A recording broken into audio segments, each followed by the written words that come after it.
ولا تحسبن الله غافلا عما يعمل الظالمون আল্লাহ রাব্বুল আলামিন বলেন, মুমিনেরা শোনো, যখন কোন জালেম তোমাদের উপর জুলুম অত্যাচার করে, এই জুলুম আর অত্যাচারের মাধ্যমে ওরা তোমাদের ক্ষতি করতে চায়, কিন্তু ওরা তোমাদের তেমন বড় কোনো ক্ষতি করতে পারে না, কেবল খুব সামান্যই তোমাদের ক্ষতি করে। আল্লাহ রাব্বুল আলামিন বলছেন, মুমিন বান্দারা তোমরা হতাশ হয়ে যেও না, নিরাশ হয়ে যেও না। তোমাদের উপর জুলুম অত্যাচার করছে, তোমাদেরকে গ্রেফতার করছে, তোমাদের উপর মামলা দিচ্ছে, তোমাদেরকে গুম করেছে, খুন করেছে, তোমাদেরকে নির্যাতন করেছে, ঘরবাড়ি জায়গা জমি দখল করে নিয়েছে। কারা করেছে? জালেমেরা করেছে। যেই জালেমেরা করেছে, জবরদখল চালিয়েছে, তোমাদের উপর জুলুম চালিয়েছে, মুমিনরা তোমরা মনে করো না তোমাদের রব তাদেরকে ছেড়ে দিয়েছেন, বরং তোমাদের রব তাদের প্রত্যেকটা কাজকে পর্যবেক্ষণ করছেন। রব্বুল আলামিন তাদের ব্যাপারে গাফেল নন, তিনি সব কিছু তাদের পর্যবেক্ষণ করছেন। সুবহানাল্লাহ। আল্লাহ রাব্বুল আলামিন তার হাবিব সাল্লাল্লাহু আলাইহি ওয়াসাল্লাম জালেমদের সম্পর্কে বলেন, ইন্নাল্লাহা লা ইউমলিলিয যালিম ফাইদা আখাযাহু লাম ইফলিতুহু। আল্লাহর নবী মুহাম্মাদুর রাসূলুল্লাহ পুরুন সাল্লাল্লাহু আলাইহি ওয়াসাল্লাম তিনি বলেছেন, জালেমদেরকে আল্লাহ রাব্বুল আলামিন ছাড় দিয়ে রাখেন। আল্লাহ পাক দেখতে চান জালেম জুলুম করতে করতে শেষ পর্যন্ত তওবা করে ঈমানের পথে, ইসলামের পথে ফিরে আসে কিনা, আল্লাহ রাব্বুল আলামিন দেখতে চান। কিন্তু রব্বুল আলামিন যখন দেখেন জুলুম করতেই চলেছে, জুলুম করতেই চলেছে, শেষ পর্যন্ত যখন রেড লাইন যখন ক্রস করে ফেলে, যখন শেষ সীমানা পর্যন্ত অতিক্রম করে ফেলে, ফাইদা আখাযাহু লাম ইফলিতুহু, তখন আল্লাহ রাব্বুল আলামিন তাকে এমন শক্ত করে ধরেন, তখন চোখের পাতার পলক পড়বা পর্যন্ত সময় দেন না। ইন্না বাতশা রাব্বিকা লাশাদীদ। আল্লাহ রাব্বুল আলামিন এমন মজবুত করে ধরেন, তিনি যখন ধরেন তার হাত থেকে ছাড়িয়ে নেবার মতো ক্ষমতা আকাশের নিচে জমিনের উপর আর দ্বিতীয় কারণে। জোরে বলেন ঠিক কিনা? আল্লাহ রাব্বুল আলামিন তাই জালেমদেরকে বলছেন, সাবধান হয়ে যাও, হুঁশিয়ার হয়ে যাও, জুলুম করো না, অত্যাচার করো না। জুলুম যারা করে আল্লাহ রাব্বুল আলামিন তাদেরকে সহ্য করেন না। আল্লাহ রাব্বুল আলামিন তাদের শেষ পরিণতি সম্পর্কে জানায় দিচ্ছেন। আল্লাহ রাব্বুল আলামিন দেখুন বাংলাদেশের পরিস্থিতি। আল্লাহ রাব্বুল আলামিন যখন এই জুলুম যখন বেড়ে গেল, তখন শেষ পর্যন্ত বলেছিল, আমাকে ৪৫ মিনিট সময় দেন, একটু শেষ বিদায় বক্তব্য দেই। কিন্তু আল্লাহ বললেন, আর সময় নাই, আমি এখন ধরার মতো ধরে ফেলেছি। আল্লাহ রাব্বুল আলামিন এমন আবাবিল পাখি বাংলাদেশের তরুণ সমাজকে রাস্তায় নামায় দিলেন। সেনাবাহিনীর প্রধান বলে দিল, আপনার ম্যাডাম আর সময় নাই, এক্ষুনি তাড়াতাড়ি বাংলাদেশ থেকে পালান। ৪৫ মিনিট নয়, 5 মিনিটের সময় দেওয়া যাবে না, আপনিও পালান, আমাদেরকেও বাঁচার সুযোগ করে দেন। শেষ পর্যন্ত বিদায় বক্তব্য দিতে পারল না। বাংলাদেশের নিজের নেতা কর্মীদেরকে ফালায় রাখা, নিজের জীবন নিয়ে পালায়া দিল্লির মামুর বাড়ি গিয়ে আশ্রয় নিয়েছে। জোরে বলেন ঠিক কিনা?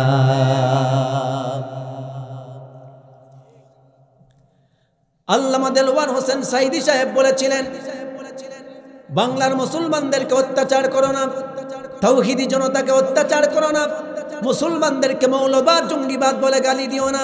তারাই তো মৌলবাদ, যারা ইসলামের মূল বিষয়টা ধরে আছে, ইসলামের মূল যারা ধরে আছে তারাই হলো মৌলবাদ। মূল জিনিস হলো নামাজ, মূল হলো কালেমা। মূল কি বলুন তো? মূল হলো কালেমা, মূল হলো আল্লাহ, মূল হলো রসুল, মূল হলো কোরআন। জোরে বলেন ঠিক কিনা? যারা কোরআন ধরে আছে, আল্লাহকে ধরে আছে, রসুলকে ধরে আছে, ইসলামকে আঁকড়ে আছে, কোরআনকে আঁকড়ে আছে, এরা হলো মৌলিক, এরা হলো মৌলবাদ। এখন যারা মৌলবাদ বলে গালি দেয়, তারা মূলত আল্লাহকে গালি দেয়, ইসলামকে গালি দেয়, কোরআনকে গালি দেয়, রসুলকে তুচ্ছ করে। এরা পক্ষান্তরে ইসলামকে ধ্বংস করবার জন্য ষড়যন্ত্র চালায়। আল্লাহর বান্দা বলেছিলেন, আমাদেরকে মৌলবাদ বলে গালি দিও না। যদি মৌলবাদ বলে গালি দাও, আমরা ইসলামের মূল গোড়া ধরে বসে আছি। বাংলার 90% মুসলমান যেই দিন এই গাছের গোড়া মূল ধরে যেই দিন নাড়া দিয়ে দিবে, তোমরা হলো আগাবাদী, গাছের আগায় বসে থাকো। যেই দিন বাংলার মুসলমানেরা গাছের গোড়া ধরে নাড়া দেবে, সেই দিন বাংলার জমিনে পালাবার জন্য ইঁদুরের গর্ত পাবা না। সেই দিন দেখবা দিল্লির মামুর বাড়ি গিয়ে তোমাদের আশ্রয় নিতে হবে। আজ আল্লাহর ওলির সেই কথা বাস্তবে সত্যে পরিণত হয়েছে। বাংলার জমিনে মানুষ যখন গাছের গোড়া ধরে দাঁড়া দিয়েছে, আল্লাহর ওলির কথা সত্যে পরিণত হয়েছে। গোটা বিশ্বের এত শত দেশ থাকতে 200টার উপরে দেশ, কোনো দেশে জায়গা হয় নাই। দিল্লির মামুর বাড়ি ওই মুশরিকদের বাড়িতে গিয়েই তার আশ্রয় নিতে হয়েছে, কারণ তার জন্ম মুশরিকের বাড়িতে, তার ঠিকানা হলো মুশরিকের ঘর। এই জন্য মুশরিকের বাড়িতেই তাকে আশ্রয় নিতে হয়েছে। জোরে বলুন ঠিক কিনা? আল কোরআনের দুশমনেরা হয়ে যা সাবধান, নইলে জুতার বাড়ি খাবি, হারাবি সম্মান। ঠিক কিনা বলুন? আল কোরআনের দুশমনেরা হয়ে যাও সাবধান, নইলে জুতার বাড়ি খাবি, হারাবি সম্মান। ফেরাউন মুসার সাথে বিয়াদবি করেছে, আল্লাহ তাআলা নীল নদে চুবিয়ে মেরেছে। ঠিক কিনা?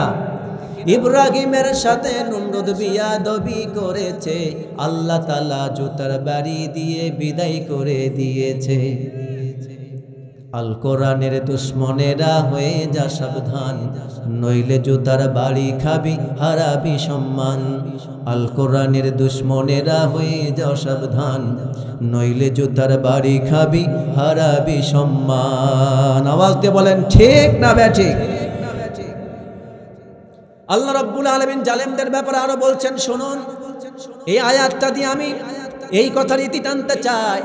আমার মূল উদ্দেশ্য হলো জালেমদের শেষ পরিণতির কথাটা বলে দেওয়া। আল্লাহর কোরআনে আল্লাহ রাব্বুল আলামিন কি বলছেন শুনুন। আল্লাহ পাক বলেন, লা ইয়াদুররুকুম ইল্লা আদান ওয়া ইয়ুকাতিলুকুম ইউওয়াল্লুকুমুল আদবার সুম্মা লা ইউনসারুন। একটু চিৎকার দিয়ে বলুন আল্লাহু আকবার। মুমিনদের সবচেয়ে সান্ত্বনার আয়াত। আল্লাহ রাব্বুল আলামিন মুমিনদেরকে বলছে, হয়ে যেও না, নিরাশ হয়ে যেও না। লা ইয়াদুররুকুম ইল্লা আদান। এই কাফের মুশরিকেরা আর জালেম স্বৈরাচারেরা তারা অত্যাচার করে, জুলুম করে তোমাদের তেমন বড় কোনো ক্ষতি করতে পারবে না। সর্বোচ্চ হয়তো তোমাদের সামান্য কিছু ক্ষতি করতে পারে, কিন্তু তোমাদেরকে সমূলে ধ্বংস করতে পারবে না। কিন্তু জেনে রাখো আমার মুমিন বান্দারা, তোমরা যদি জালেমের বিরুদ্ধে হক কথাটা বলতে পারো আর ঐক্যবদ্ধ হয়ে যদি রাস্তায় নামতে পারো, আল্লাহর নবী বলেছেন, আল্লাহ রাব্বুল আলামিন কোরআনে কারিমে বলেছেন, তাহলে মুমিনরা যদি রাস্তায় ঐক্যবদ্ধ হয়ে নামতে পারে, লড়াইয়ের ডাক যদি দিতে পারে, মুমিনদের ঐক্যবদ্ধ শক্তি যদি একবার রাস্তায় প্রদর্শন করতে পারে, তাহলে জালেমেরা সামনের দিকে অগ্রসর হওয়া তো দূরের কথা, পিছনের দরজা দিয়া পালাতে থাকে। আর যখন পিছনের দরজা দিয়া পালায়, তখন তারা সাহায্যকারী হিসাবে আর দুনিয়ার কাউকে পায় না। ঠিক কিনা? আল্লাহ রাব্বুল আলামিন জালিমদেরকে সতর্ক করে দিচ্ছেন। প্রিয় ভাইয়েরা আমার, গোটা বিশ্বের মাঝে ইসলামের বিজয় শুরু হয়ে গিয়েছে। আগামীর বিশ্ব ইসলামের বিজয়, আগামীর বিশ্ব ইসলামের বিশ্ব, আগামীর বিশ্ব কোরআনের বিশ্ব, আগামীর বিশ্ব মুহাম্মাদুর রাসূলুল্লাহ সাল্লাল্লাহু আলাইহি ওয়াসাল্লামের নেতৃত্বের বিশ্ব হবে। বলেন ইনশাআল্লাহ। বাংলার জমিনের স্বাধীনতা পেয়েছে, আগামীর বিজয় কোরআনের হবে ইনশাআল্লাহ। সিরিয়ায় বিজয় অর্জন করেছে, আফগানিস্তান বিজয় অর্জন করেছে। আপনি তাকিয়ে লক্ষ্য করে দেখুন, আমেরিকার দাদাগিরি কিন্তু আস্তে আস্তে আস্তে করে খতম হওয়া শুরু হয়েছে। ঠিক কিনা বলুন? আমেরিকার দাদাগিরি আস্তে আস্তে খতম হওয়া শুরু হয়েছে। আল্লাহ রাব্বুল আলামিন তাই জানাই দিচ্ছেন, বান্দারা বিজয় তোমাদেরই হবে। সত্য হলো একটা, আল্লাহ পাক বলছেন, ওয়ালা তাহিনু ওয়ালা তাহজানু ওয়া আনতুমুল আ'লাউনা ইন কুনতুম মুমিনিন। চিৎকার দিয়ে বলুন আল্লাহু আকবার। সিরিয়া শুধু না, ফিলিস্তিন শুধু না, টুডে অর টুমরো ইসরায়েলরা কোনোদিন বিজয় অর্জন করতে পারবেন না, মাথায় রাখবেন। ইহুদিদেরকে আল্লাহ বিজয় দিবেন না, খ্রিস্টানদেরকে আল্লাহ বিজয় দিবেন না। শেষ বিজয় মুমিনদের হবে। বলেন ইনশাআল্লাহ। শর্ত হলো একটা, মুমিন, তোমাদের ভয় করার কারণ নাই, দুশ্চিন্তার কারণ নাই। শর্ত একটা, তোমরা শুধু মুমিন হয়ে যাও। কি হয়ে যাও? মুমিন হয়ে যাও। মুমিন হলেই তোমাদের বিজয় হবে। বলুন ইনশাআল্লাহ। এই জন্য আমাদেরকে খাঁটি মুমিন হতে হবে। কি হতে হবে? আওয়াজটা বলুন তো, কি হতে হবে? খাঁটি মুমিন হয়ে যেতে হবে। আগামীতে যদি কোরআনের দেশ চান, ইসলামের দেশ চান, খিলাফত আলা মিনহাজের নবুওয়াত চান, আল্লাহর যদি আল্লাহর বিধান আল্লাহর জমিনে দেখতে চান, কোরআনের বিজয় আনতে হবে। জোরে বলেন কিসের বিজয়? এই বিজয়ের জন্য আমাদের দরকার মুমিন হওয়া। জোরে বলেন কি হওয়া দরকার? মুমিন হওয়া দরকার। প্রিয় ভাই, আল্লাহ তাআলা আমাদেরকে মুমিন হওয়ার তৌফিক দান করুন, বলি আমিন। কষ্ট পাচ্ছেন আপনারা? এখনো যারা বাইরে আছেন, ঘোরাফেরা করছেন, তাড়াতাড়ি মাহফিলের প্যান্ডেলে চলে আসুন। কারণ মুরগির বাচ্চার ডিম যেমন মুরগির পাখার নিচে থাকলে পরে বাচ্চার ডিমের বাচ্চা ফোটে, এখনো যারা বাইরে আছেন তারা কিন্তু যতই চেষ্টা করুন আল্লাহর রহমত থেকে বঞ্চিত আছেন, আল্লাহর সাকিনা থেকে বঞ্চিত আছেন, আল্লাহর আলোচনা থেকে বঞ্চিত আছেন। আপনারা বাইরের সময় নষ্ট না করে মাহফিলের প্যান্ডেলে এসে বসে পড়ুন। কারণ আল্লাহর নবী বলেছেন, যেখানে কোরআনের আলোচনা হয় সেখানে বিশেষ করে ওই আলোচনার মাঝে যারা শ্রোতা থাকে তারা বিশেষ করে আল্লাহর 4টি পুরস্কারে ভূষিত হয়। কয়টা পুরস্কার? 1 নাম্বার, যখন তারা আলোচনার জন্য শোনার জন্য এক জায়গায় হয়, তখন আল্লাহ রাব্বুল আলামিন আসমান থেকে ফেরেশতা পাঠিয়ে দেন। এই ফেরেশতারা এসে তাদেরকে ঘিরে ধরে রাখে এবং আল্লাহ রাব্বুল আলামিন তাদেরকে ফেরেশতাদের বেষ্টনীর মধ্যে রাখেন। 1, 2, আল্লাহর পক্ষ থেকে রব্বুল আলামিন তাদের উপর রহমত নাজিল করতে থাকেন। আল্লাহর রহমত তাদেরকে ঘিরে রাখে, বলুন সুবহানাল্লাহ। এবং আল্লাহর পক্ষ থেকে তাদের উপর শান্তি, সাকিনা, প্রশান্তি নাজিল হতে থাকে। সুবহানাল্লাহ বলুন।